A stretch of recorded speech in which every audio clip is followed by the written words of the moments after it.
पिछले एपिसोड में हमने देखा था कि युनचे ने बर्निंग हेवन क्लान के एक एल्डर को लगभग मार ही दिया था और अब उनका सिर्फ एक एल्डर ही बचा था। दूसरी तरफ शाओ क्लान का एल्डर भी मदद के लिए पहुंच गया था।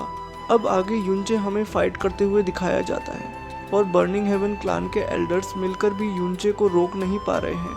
वहीं वो एल्डर बोलता है कि इस बच्चे की बॉडी काफ़ी टफ है। तभी शाओ क्लान का वो एल्डर भी अटैक करने के लिए तैयार हो जाता है।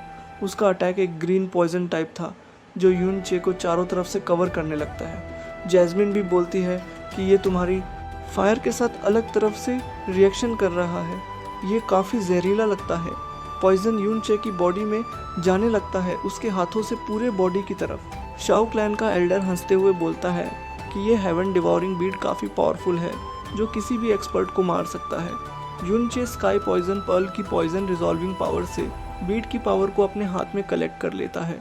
ये देखकर एल्डर भी काफ़ी ज़्यादा सदमे में था क्योंकि वो शाओ क्लैन से बस इसी के बेस पर बाहर आया था और युनचे को चुनौती देने की हिम्मत की थी, क्योंकि अब युनचे ने उसकी बीड की पावर को कलेक्ट कर लिया है और उस पर फिनिक्स डांस अटैक से अटैक कर देता है, जिससे एल्डर बचकर भागने लगता है। जब वो पॉइजन से भरा अटैक ज़मीन पर टकराता है तो बहुत से लोग घायल हो जाते हैं। उनका प्रिंस काफ़ी दूर जाकर गिरता है। एल्डर उसको अपनी एनर्जी से कवर करता है और अपने लोगों के चारों तरफ एक बैरियर क्रिएट करता है। बैरियर के बाहर के सभी लोग पॉइजन के कारण ज़मीन पर गिरने लगते हैं और मर जाते हैं। युनचे का फेस काफ़ी ज़्यादा सीरियस होता है।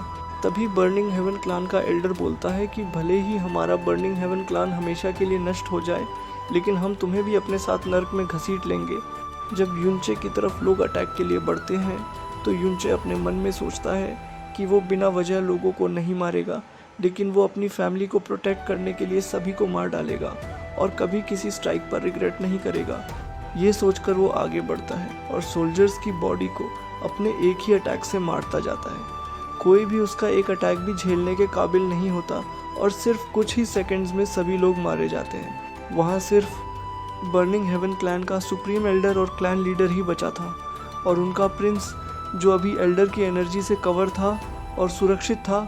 तभी दोनों बढ़ते हैं युनचे पर अटैक करने के लिए कॉम्बैट फाइट में लग जाते हैं और युनचे क्लैन लीडर के पेट में अपनी तलवार घुसा देता है।